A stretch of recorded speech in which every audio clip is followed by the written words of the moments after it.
Olá, seja muito bem-vindo ao nosso minuto de reflexão.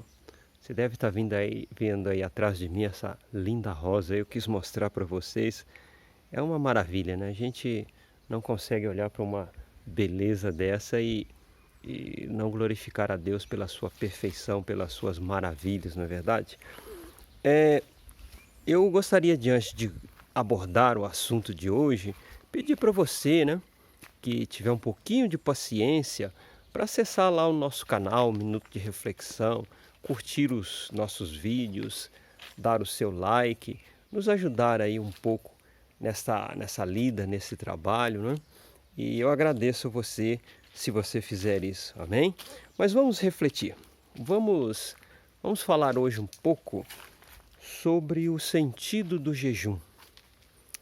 A cristandade moderna jejua muito pouco, porque não acha sentido no jejum e às vezes na oração, né? Essa vida agitada, essa vida que quase nós não temos tempo, ela nos leva realmente a isso, a tentar fazer muito e meditar pouco. E no final nós meditamos pouco e fazemos pouco, porque o tempo nunca dá. O segredo de ter tempo é administrá-lo bem. E a melhor maneira de administrar bem o tempo é colocar Deus como prioridade, né? Mas a gente vai tentando aprender essa lição aí nós somos teimosos, né? Mas qual é o sentido do jejum? A Bíblia manda jejuar? Vamos raciocinar um pouco, vamos pensar. Certa vez, os fariseus falaram assim para Jesus: por que jejuamos nós e os discípulos de João muitas vezes, mas os seus discípulos não jejuam? Aí eles deram uma resposta, Jesus deu uma resposta assim para eles: podem os convidados para o casamento jejuar enquanto o noivo está com eles? Porém, dias virão em que o noivo lhes será tirado, e naqueles dias jejuarão. Baseado nesse versículo, as pessoas dizem que não é tempo de jejuar, porque o noivo está conosco. Bom, é um raciocínio, né? Mas é difícil aplicar esse raciocínio na Escritura Sagrada, porque Paulo, que pregava depois do dia de Pentecostes, tinha Jesus no coração e jejuava muito. Mas as pessoas ficam ainda em dúvida sobre a necessidade de jejuar, qual a importância do jejum. O jejum e o batismo, eles são assim, vamos dizer, não muito bem demarcados dentro da Sagrada Escritura, né? Parece que para os antigos, né, era tão óbvio e para nós é tão complicado, né? Vamos ver, por exemplo, o caso de Moisés. Moisés, ao receber as tábuas da lei, ficou 40 dias no monte, jejuando. Amém? Parecia um anjo, porque não comia mais. E Deus lhe deu visões maravilhosas, uma lei maravilhosa, uma palavra maravilhosa, né? Paulo em Antioquia. O ministério de Paulo, depois de 3 anos no Sinai, depois de toda a experiência que ele tinha tido, começou assim um pouco desastroso, né? Paulo tentou pregar o evangelho em Jerusalém, quase foi morto, foi levado pelos discípulos para Cesareia, e Cesareia também ainda estava perigoso, levaram ele para Antioquia, lá na Síria, lá em cima, lá. Dá uma olhada no mapa da sua Bíblia. E lá em Antioquia, jejuando e orando, disse o Espírito Santo. Olha que maravilha. O Espírito Santo falou: separai para mim Barnabé e Paulo para a obra que eu os tenho chamado. E lá foram Barnabé e Paulo para a primeira viagem missionária. Mas o Espírito Santo falou depois de muito jejum e oração. Aí alguém pode dizer assim: olha, Dilson, seus argumentos até agora foram muito bons, né? Mas eu vou dizer para você uma coisa: jejum é sacrifício. E o sacrifício de Jesus na cruz foi perfeito. Então, se eu faço algum outro sacrifício para melhorar, para me encomendar diante de Deus, significa que eu estou dizendo que o sacrifício de Jesus não foi perfeito. É um raciocínio. As pessoas dizem que o sacrifício de Jesus na cruz foi completo. E se foi completo, por que jejuar? É um argumento. Vamos lá, vamos continuar nosso raciocínio onde a gente vai chegar. Certa vez Jesus desce do monte e estava lá uma confusão. Os discípulos e muita gente em volta e o endemoniado no meio. E Jesus chega, o pai do menino se aproxima: Mestre, os seus discípulos não conseguiram expulsar o demônio, o senhor pode fazê-lo? E Jesus fala: geração incrédula, até quando vocês vão me ter? Me traz esse menino aqui. E Jesus expulsa o demônio, o menino fica liberto. E os discípulos perguntam: por que, Senhor, nós não conseguimos expulsar esse demônio?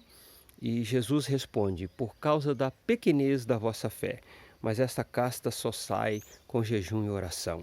Aí aqueles que são a favor do jejum falam: tá vendo? Este é um bom argumento para jejuar e orar. Quem não jejua não consegue expulsar demônio.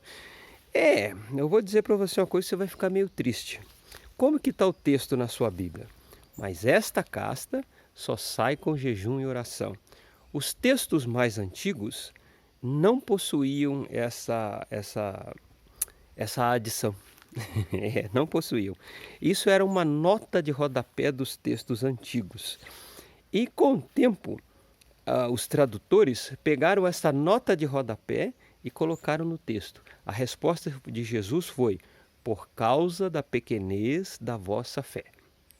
Aí o copista achou que precisava ajudar um pouco e escreveu uma nota de rodapé, como tem na sua Bíblia. Mas esta casta só sai com jejum e oração. Antigamente, nas Bíblias mais antigas, que eu gosto mais, elas vinham entre colchetes ou entre parênteses para assinalar que aquilo não estava no original. Aí, com o tempo, os tradutores acharam que não precisava mais colocar colchete ou parênteses. E tirando os colchetes e os parênteses, as pessoas começaram a pregar esse texto, julgando que esta era uma defesa para o jejum. É conhecimento para você, tá? Mas a resposta de Jesus no original foi: esta casta por causa da pequenez da vossa fé. Mestre, por que nós não conseguimos expulsar esse demônio? Por causa da pequenez da vossa fé. E realmente é necessário jejuar para expulsar demônio? Vamos continuar com o nosso raciocínio. Nós só vamos entender por que jejuar ou por que não jejuar se nós entendermos o sentido do jejum. Amém? Aí sim as coisas vão começar a fazer sentido. Há uma lei espiritual que até ouvi uma vez uma história de um pregador que eu gostei muito, que no céu há um espelho, um teto e um espelho. E Deus olha para esse espelho para ver o homem e a humanidade, tudo que aqui há na terra. É claro que não há, viu, gente? Isso aí é só uma alegoria para que você possa entender. E o que acontece com o espelho? O espelho inverte a imagem, correto? Então, tudo que é grande aqui na terra, preste atenção nisso, é pequeno diante de Deus. E tudo que é pequeno diante de Deus, aqui na terra, é grande diante de Deus. Vou repetir porque eu acho que eu fiz um trocadilho aí. Tudo que é grande aqui na terra é pequeno diante de Deus. Tudo que é pequeno aqui na terra é grande diante de Deus. Tudo que é grande aqui na terra é pequeno diante de Deus. Tá? Aquele que se humilha é exaltado no céu. Percebe? Os pobres aqui na terra são ricos para Deus. Eu não estou falando de pobreza ou riqueza de dinheiro. Os ricos aqui na terra são pobres para Deus. Percebe o raciocínio?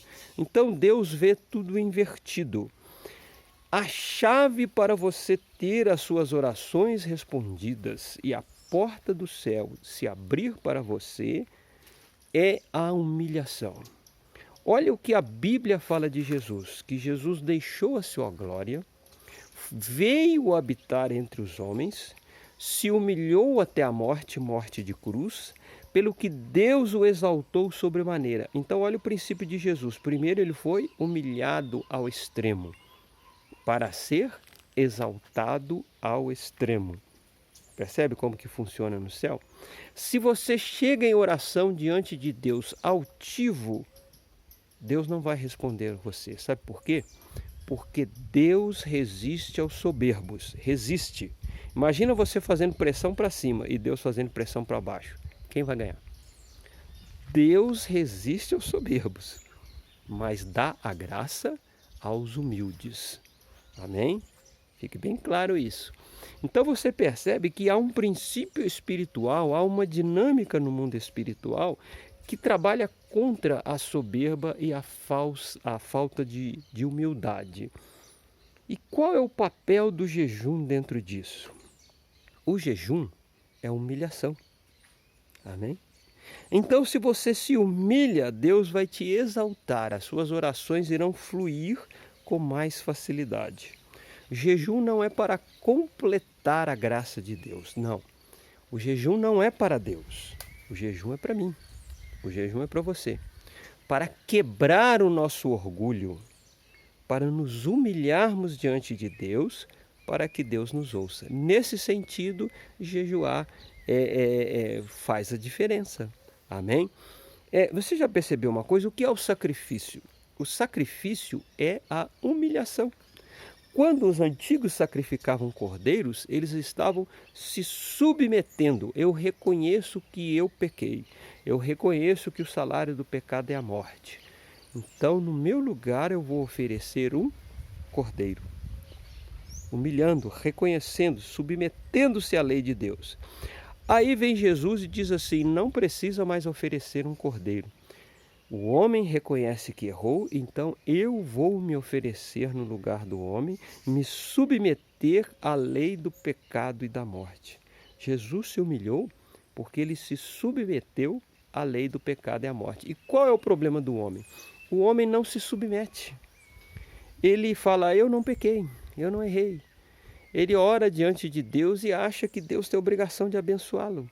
O senhor tem que cumprir a sua palavra. Eu já orei tantas vezes essa bobagem, meu querido.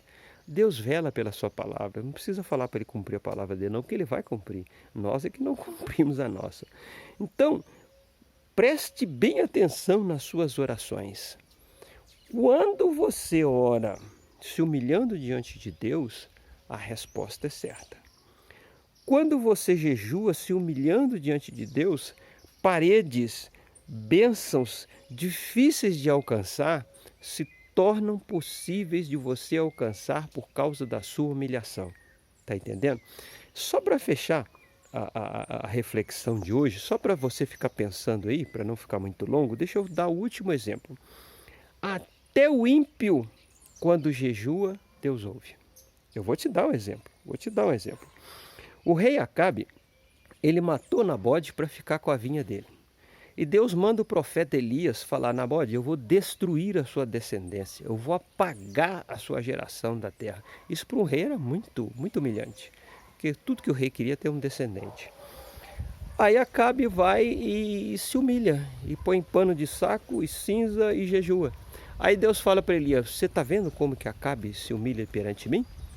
Então eu não vou trazer esse mal nos seus dias, mas nos dias da sua descendência que eu vou trazer. O ímpio, Acabe, não se converteu. Só porque ele jejuou, ele retardou o mal. Havia uma cidade perversa chamada Nínive. Essa cidade era tão pecadora que Jonas foi lá e disse assim: olha, 3 dias essa cidade vai acontecer igual Sodoma e Gomorra, vai ser subvertida. Só que o rei de Nínive ouviu. E ele deu uma ordem: todo mundo vai jejuar. Até os cães na cidade jejuaram, nem os animais não comeram. Aí passou os 3 dias, Deus não destruiu, Jonas foi lá brigar com Deus. Está vendo? Eu sabia que o Senhor era misericordioso. Uma cidade pecadora se humilhou e Deus desistiu de destruí-la. Está vendo só? E você que ama a Deus, que teme a Deus, se você não jejuar e se humilhar, será que Deus vai te ouvir? Certamente Ele vai te ouvir. Mas nunca jejue para alcançar mérito. Jejuar é humilhação e às vezes nós precisamos nos humilhar, tá bom? Fique bem e fique com Deus.